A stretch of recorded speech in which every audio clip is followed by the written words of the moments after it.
সবাইকে এক দুই তিন বলে শুভেচ্ছা জানাই।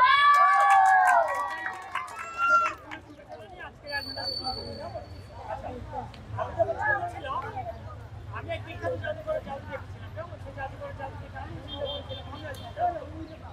সেই জাদুঘরের মধ্যে এরকম একটা কালো আর এরকম একটা কাগজ মঞ্চে দাঁড়িয়ে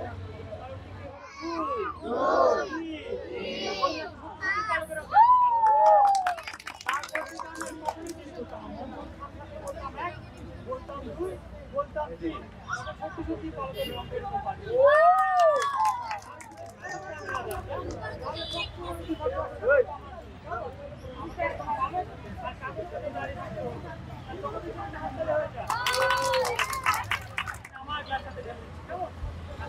এবার যেটা করতে হবে, আমি যখন এক করবো তখন তুমি ওইদিকে ঘুরবে, যখন আমি এক করবো তখন এই দিক থেকে ঘুরে যাবে।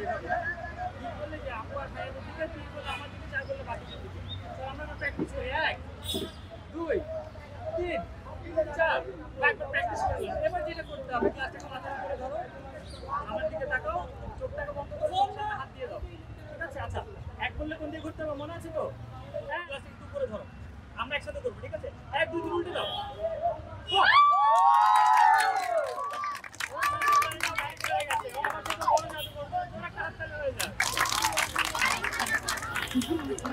আমার যখন ছবি আঁকতে ইচ্ছা হয় তখন আমি এরকম একটা বুক জোগাড় করে নিই, কেমন? আচ্ছা, তার আগে বলো তো আমার বন্ধু হতে চাও কে কে? ঠিক আছে, আজকে থেকে আমরা সবাই বন্ধু হয়ে গেলাম, কেমন? আচ্ছা দেখো, আমি আমার সাথে করে এইরকম একটা বই নিয়ে এসেছি। এটার এই দিকটাও সাদা, এই দিকটাও সাদা, দেখতে পাচ্ছ? দুই দিকেই সাদা। আমি আমার সাথে করে একটা লাল রঙের পেন্সিল নিয়ে এসেছি, দেখা যায়? এটা জাদুর অদৃশ্য পেন্সিল, তাই দেখা যায় না। আমি যখন এই পেন্সিলটা দিয়ে এর মধ্যে ছবি এঁকে দিয়েছি তখন এর মধ্যে ছবি হয়ে গেছে। তার আগে পেন্সিলটাকে রেখে নি, কেমন? আমার পেন্সিলটা হারিয়ে যেতে পারে। দেখো, এর মধ্যে কিন্তু সত্যি সত্যি কি হয়ে গেছে, ছবি হয়ে গেছে, তাই না?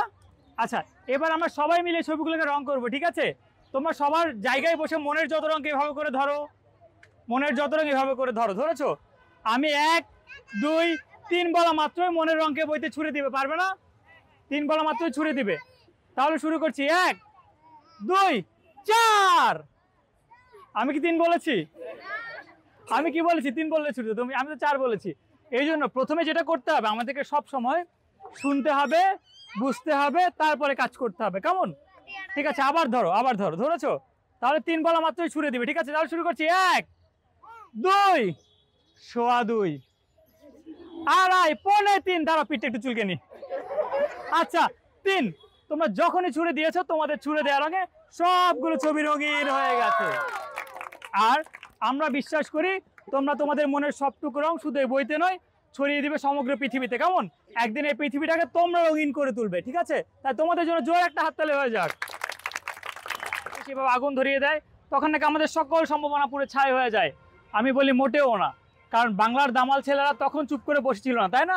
এবং আমরা দেখেছি 24-এও যে বাংলার দামাল ছেলে মেয়েরা আছে তারা তখনও চুপ করে বসেছিল না। তা আমি সবাইকে বলতে চাই, আমাদের এই সম্ভাবনা এভাবে করে পুড়ে ছাই হয়ে যেতে পারে না, এই সম্ভাবনা শেষ হয়ে যেতে পারে না, তাই না? তা আমি সবাইকে বলতে চাই, আমাদের রয়েছে অপার সম্ভাবনা, শুধুমাত্র ছড়িয়ে পড়ার লক্ষ্যে, কেমন? এই সম্ভাবনাকে ছড়িয়ে দিতে হবে দেশ হতে দেশান্তরে, তবে আমাদের দেশ হয়ে উঠবে সমৃদ্ধশালী বাংলাদেশ, কেমন? আর এই সম্ভাবনা ছড়িয়ে পড়বে তোমাদের হাত ধরে। তা আজকের মতো আমি জাদুঘর ফয়সাল এখানে বিদায় নিচ্ছি। আবারও দেখা হবে। আল্লাহ হাফেজ, আসসালামু আলাইকুম।